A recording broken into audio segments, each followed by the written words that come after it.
Yeah, read me turkey dinosaurs. I'm Martin, and this is Open Road Models.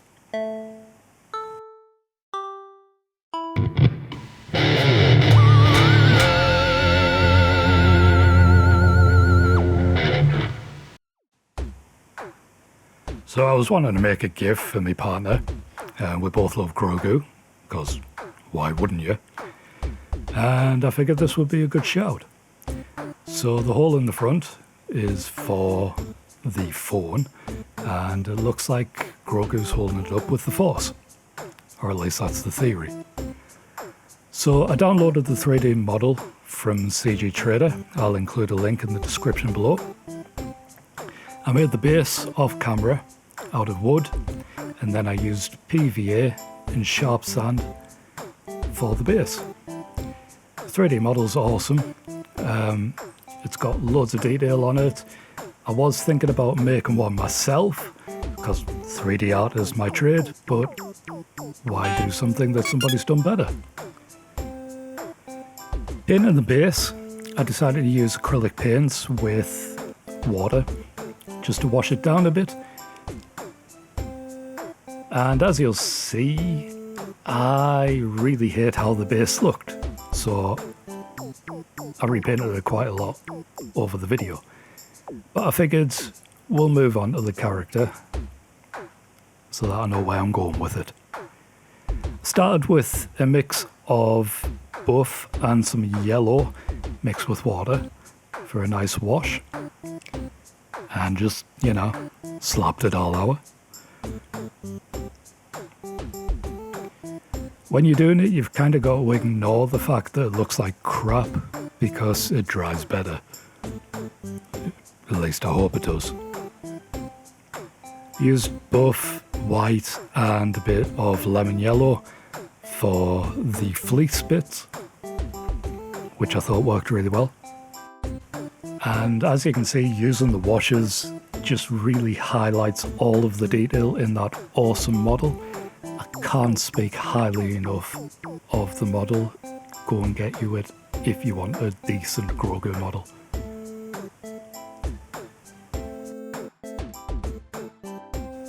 Now, I'm not going to lie, I was really nervous about painting the head because I don't usually paint skin tones, whether it's alien or human. I figured I would start with some darker tones, so coming in with like the fleshy colours for like the rosy cheeks and inside the ears. But I wanted to build up the colours like a subsurface, like you would in 3D art, like having the see-throughness of the skin. So just coming in with a bit of red and pink, just to add, a mix of colours in there. And then coming in with a wet brush just to try and mix it together a bit, because I felt it was a bit too heavy. Then, getting his little teethy teeth. So cute.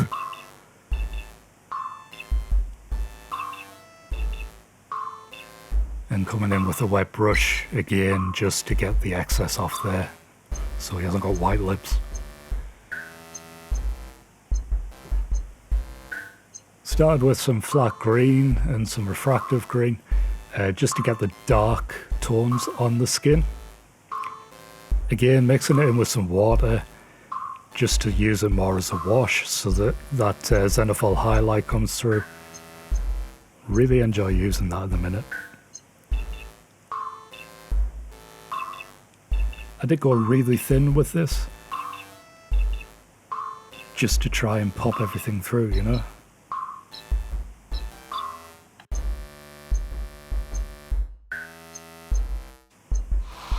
I reckon he likes that, like.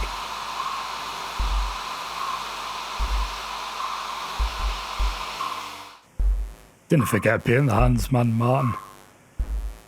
I genuinely nearly forgot to paint these. Kind of just had it off to one side.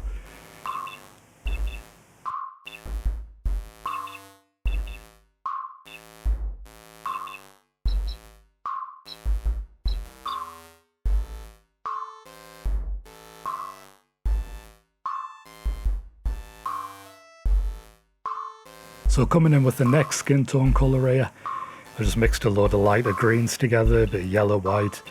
But you'll notice I slapped it on a bit too thick. So coming in again with that wet brush and spreading it around, thinning it out, it works really well. And building up those layers really helps to sell the skin rather than it just being a flat colour. And again, don't worry if it looks crap straight away. Let it dry off, see how it looks.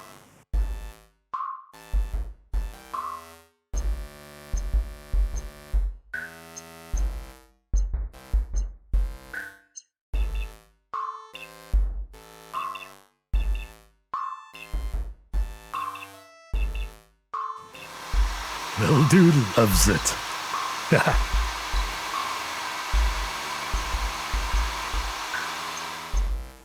Felt I pulled a bit too much out of the rosy cheeks and the ears, so I came in with some sort of really pinky purple, added back to the cheeks, again washed it off just to blend it.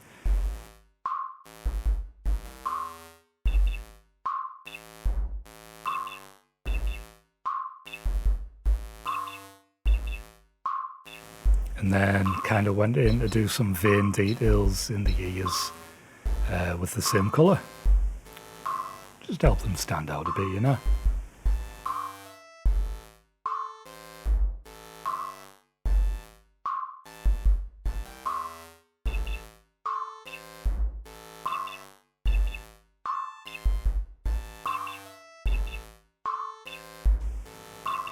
Figured we needed one more skin tone. It was still looking a bit too dark, so mixed up an even lighter batch.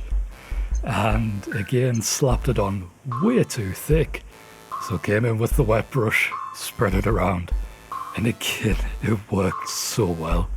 I was really happy with how it was coming together. Obviously it does need a bit of dry brushing, but we'll get to that, don't worry.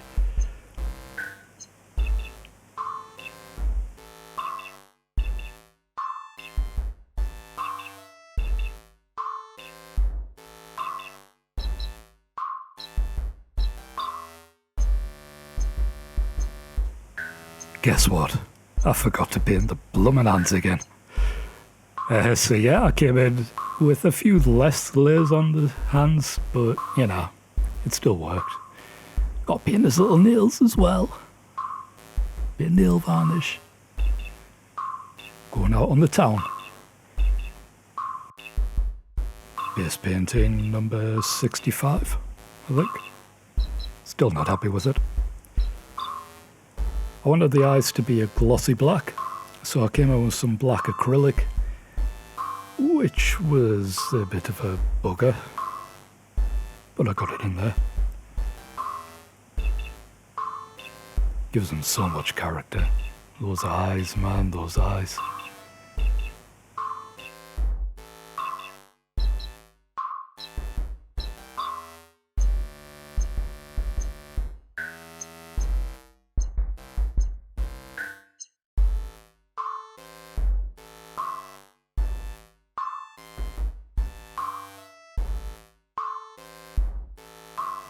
Time for the black wash. This one's homemade. It's white spirit or mineral spirits, some black oil paint and some brown oil paint. I was really nervous about putting this on the body, but it seemed to go on well, so I just slapped it all out, as you do. It still looks like crap though.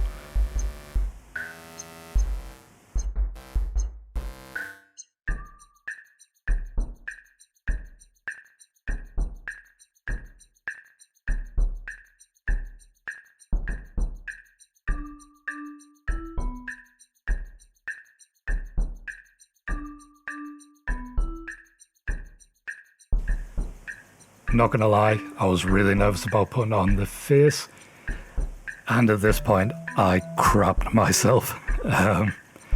So I kept going and slapped it all over, hoping it would work.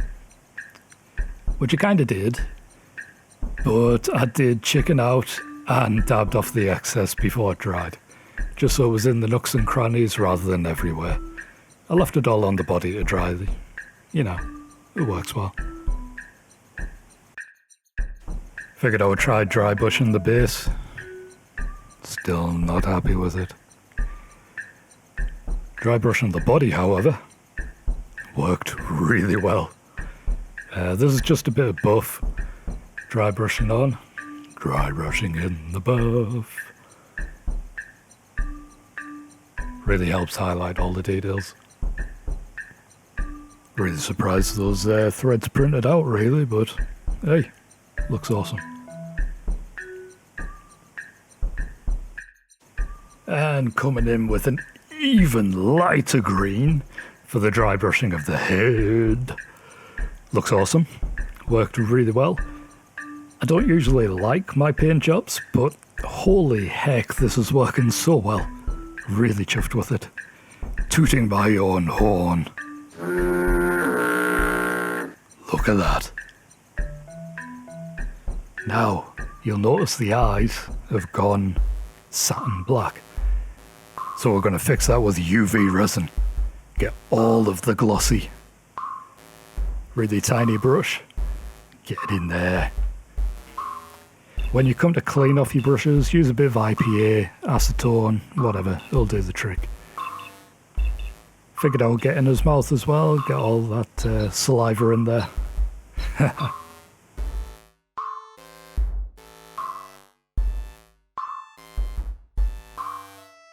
I reckon it's time to give him a tan. That's the wrong one. Sorry, Grogu, sorry. Not that one either. Sorry. Oh, God, definitely not that one. Ah, there we go. Tannage. So yeah, you use a UV light to cure the resin. UV resin, UV light. Who'd have thunk it?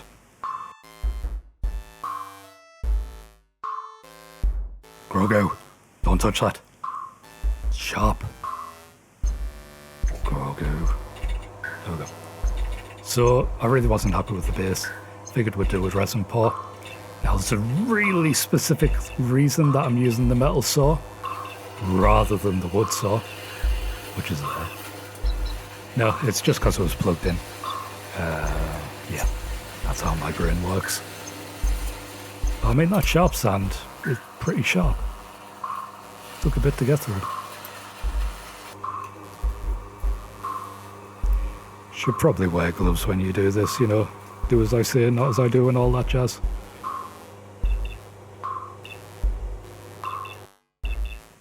Came in with the Dremel and these really aggressive burr bits, I think they're called.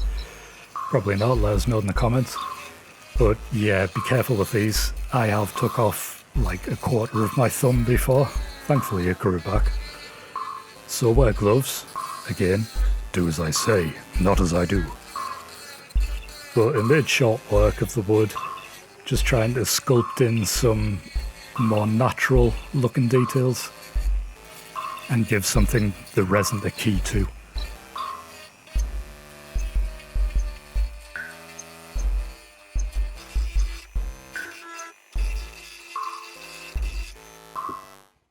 Speaking of resin, we need to make a mould. Gaffer tape. What can't it do? This is the point where Martin realised he hadn't painted the base. Again. For the 5,000th time. So I did that quickly. And then mixed up my resin. Well, I say I mixed up my resin. It was really cold in the workshop. And resin doesn't like the cold. So this took a bit of effort. Yeah, there you go. Now, full disclosure, I had to do this again because the resin did leak. So I actually came back in and super glued the gaffer tape to the wood so that the mould would sort of hold and not leak. Also, if you want your resin to flow quicker, heat it up with a heat gun. Works like a charm. And again, I kind of went overkill with the alcohol inks here. Put way too much in, so it made it too opaque. I wanted it to be nice and translucent, but hey ho, never mind. It's a swamp. You don't usually see through swamps, do you? That's my excuse, and I'm sticking to it.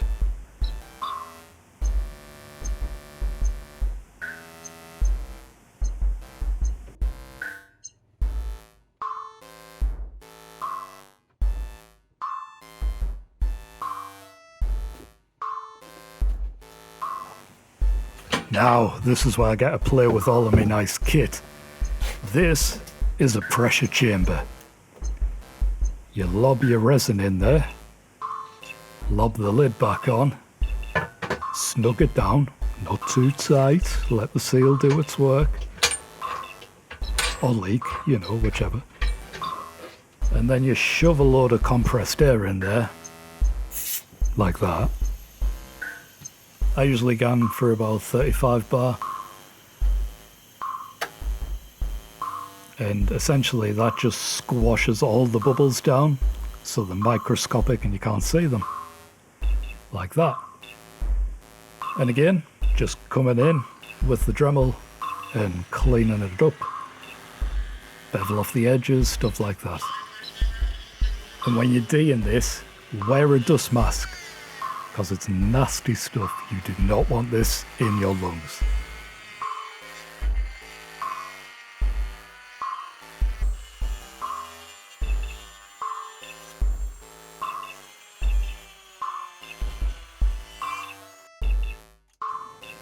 Now, to polish up the resin, I just lobbed some polishing cloths in the drill press. I do have a Linischen wheel, but I couldn't be bothered to change the pads over and everything. Now again, full disclosure, the resin was way too soft when I did this. It had only been set for about 24 hours. You should leave it for 2 days at least, depending on your resin. But there's a bit of before and after of initial polishing. And it's just a case of working through the different coloured polishing compounds. Keeping the buffing rag wet as well stops it burning into the resin, even though it did because the resin was too soft, but never mind. You can kind of see that there. It's not really shining up very well. But I kept going anyway, because stubbornness and time constraints, leaving everything till the last minute. Typical Martin.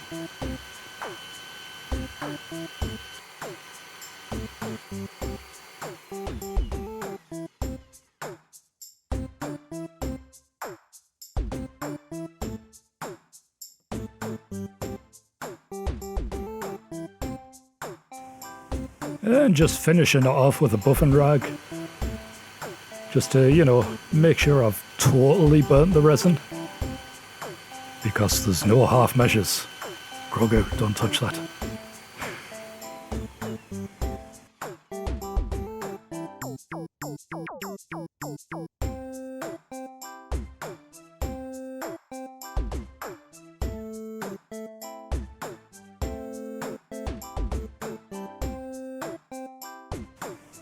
Right, let's get this base finished up. For the 10,000th time. Coming up with some brown, just to make it look a bit swampy.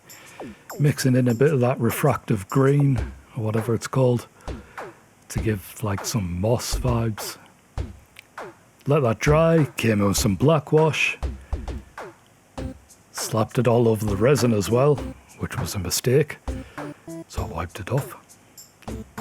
Then coming in with a sponge and some light green, just to give some like moss highlights and some grass base. And then dry brushing on some lighter green. Again, just to pop the highlights a bit. I actually didn't like what that did. Kind of muted it a bit. Then I came in and added some stone details with some grey. Now you'll probably notice that I didn't mix my colours fully on the palette, or the sketchbook in this case. That's so that I can just dip my brush randomly anywhere and get like a mix of different colours. Just helps keep a bit variance in the painting, you know. And I'm coming in and painting in some false highlights and shadows just to give a bit of depth. Just helps everything pop a bit, you know?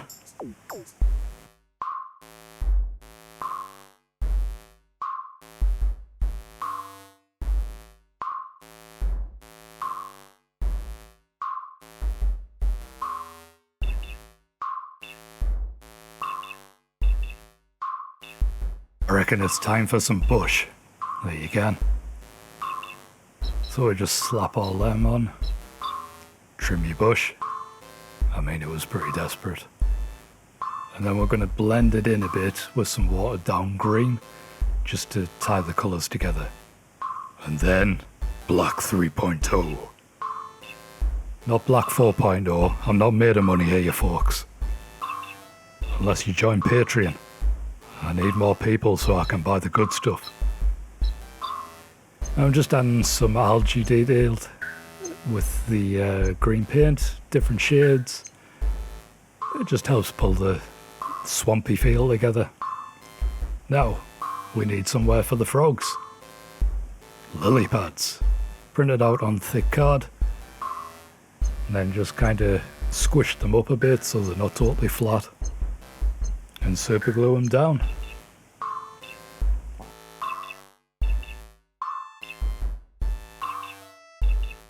Felt like the printed out colours weren't working very well. They were too bright.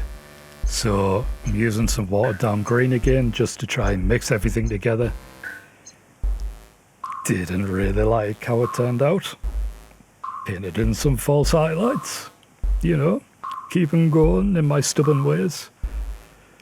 But it worked out eventually. Maybe. Sort of. Kinda. Possibly. Frog looks good. It was a bit of a bugger, you know, filming this. The tiny. So there you go. Nice out of focus paint job. Martin should have used the 50mm lens. But Martin didn't. Reeds. Let's make some out of sandwich ties. Look at that magic. But yeah, honestly, they bend easily, they glue down easily. Absolutely cracking for most projects. Every maker should have them in their arsenal or greebly box. So, quick paint job later, and they all look good. Come back in with the UV resin just to finish off the swamp and give everything a wet look, like the lily pads, the frogs, and just going over the base in general, make it look like it's rained a bit or it's just generally moist atmosphere. And there we go. Little dude's finished and it looks awesome. So thanks to my patrons for the ongoing support. If you like this, consider joining. Loads of behind the scenes stuff. Not just for this channel, but my Coffee Gasoline channel as well. Now, I will happily make another one of these because I love it. So if you want to see how I made the base with like the PV and sharp sand mix, let us know in the comments, give us a shout. But generally just like, subscribe, consider joining Patreon. It really helps a lot. Cheers folks, don't know about you, but I reckon it's alright. It's alright. Screw that, it's better than alright. It's bloody awesome. See you next time.